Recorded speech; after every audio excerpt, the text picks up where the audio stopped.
Hi everybody, happy Monday, welcome back. I hope you had a very nice weekend and that you're just as excited as I am to start chapter 12, the Polyjuice Potion.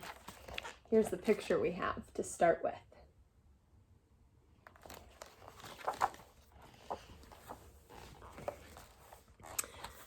The Polyjuice Potion. They stepped off the stone staircase at the top and Professor McGonagall rapped on the door. It opened silently and they entered. Professor McGonagall told Harry to wait and left him there alone. Harry looked around. One thing was certain. All of the teachers' offices Harry had visited so far this year, Dumbledore's was by far the most interesting. If he hadn't been scared out of his wits that he was about to be thrown out of school, he would have been very pleased to have a chance to look around it. It was a large and beautiful circular room, full of funny little noises. A number of curious silver instruments stood on the spindle-legged tables, whirring and emitting little puffs of smoke.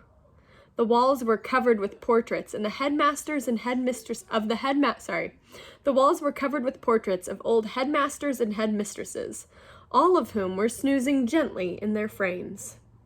There was also an enormous claw-footed desk, and sitting on a shelf behind it, a shabby, tattered wizard's hat, the Sorting Hat. Harry hesitated. He cast a wary eye around the sleeping witches and wizards on the walls. Surely it couldn't hurt if they took the hat down and tried it on again, just to see, just to make sure it had put him in the right house. He walked quietly around the desk, lifted the hat from its shelf, and lowered it slowly onto his head. It was much too large and slipped down over his eyes, just as it had done the last time he'd put it on. Harry stared at the black inside of the hat, waiting. Then a small voice in his ear said, "Bee in your bonnet, Harry Potter?" Yes," Harry muttered. Sorry to bother you. I wanted to ask..." "You've been wondering if I put you in the right house," the hat said smartly. Yes, you were particularly difficult to place, but I stand by what I said before." Harry's heart leapt. "You would have done well in Slytherin." Harry's stomach plummeted. He grabbed the point of the hat and pulled it off. It hung limply in his hand, grubby and faded. Harry pushed it back onto its shelf, feeling sick now. "You're wrong," he said aloud to the still and silent hat. It didn't move. Harry backed away, watching it.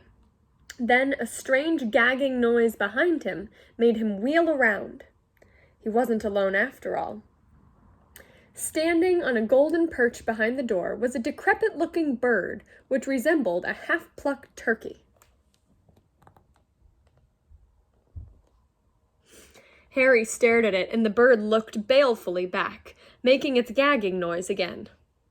Harry thought it looked very ill. Its eyes were dull, and even as Harry watched, a couple more feathers fell out of its tail. Harry was just thinking that all he needed was for Dumbledore's pet bird to die while he was alone in the office with it, when the bird burst into flames. Harry yelled in shock and backed away into the desk. He looked feverishly in the case and there was a glass of water somewhere, but he couldn't see one. The bird, meanwhile, had become a fireball. It gave one loud shriek, and the next second there was nothing but a smoldering pile of ash on the floor. The office door opened. Dumbledore came in, looking very somber. "Professor," Harry gasped, "your bird, I couldn't do anything. He just caught fire." To Harry's astonishment, Dumbledore smiled. "About time, too," he said. "He's been looking dreadful for days. I've been telling him to get a move on." Is Nigel trying to come visit the video? Is that what's happening? Do you want to? He can. Nigelito! Say hi! Say hi, room 308! Say you're so smart! Say you're also smart! Yes! Nigelito. Nigel has become a Harry Potter fan too. He totally understands what's going on in the book. He's already read the first one on his own. He's a little genius. He's in House Hufflepuff. You think he's a Hufflepuff? Yeah. He's a Huffy. I think he's a Gryffindor. All right. He chuckled at the stunned look on Harry's face. Fawkes is a phoenix, Harry. Phoenixes burst into flame when it's time for them to die and are reborn from the ashes. Watch him. Harry looked down in time to see a tiny, wrinkled, newborn bird poke its head out of the ashes. It was quite as ugly as the old one. It's a shame you had to see him on a burning day, said Dumbledore, seating himself back behind his desk. He's really wonderful handsome most of the time. Wonderful red and gold plumage, fascinating creatures, phoenixes. They can carry immensely heavy loads. Their tears have healing powers, and they make highly faithful pets. In the shock of Fawkes, I hope I'm saying it right, Fawkes. So if anyone has a correction, let me know, but I'm going with Fawkes. In shock of Fawkes catching fire, Harry had forgotten what he was there for, but it all came back to him as Dumbledore settled himself in the high-backed chair behind the desk and fixed Harry with his penetrating light blue stare. Before Dumbledore could speak another word, however, the door of the office flew open with an almighty bang, and Hagrid burst in, with a wild look in his eyes. His balaclava perched on top of his shaggy black head, and the dead rooster still swinging from his hand.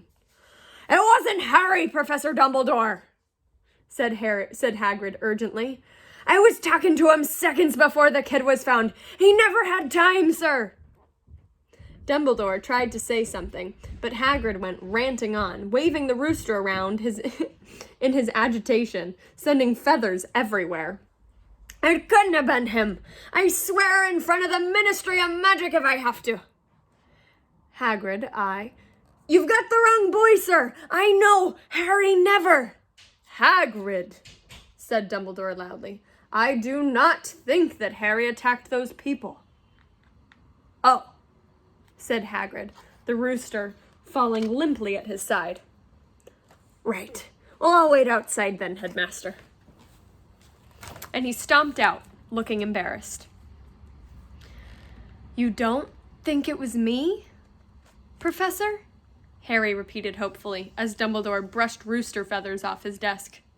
"No, Harry, I don't," said Dumbledore, though his face was somber again.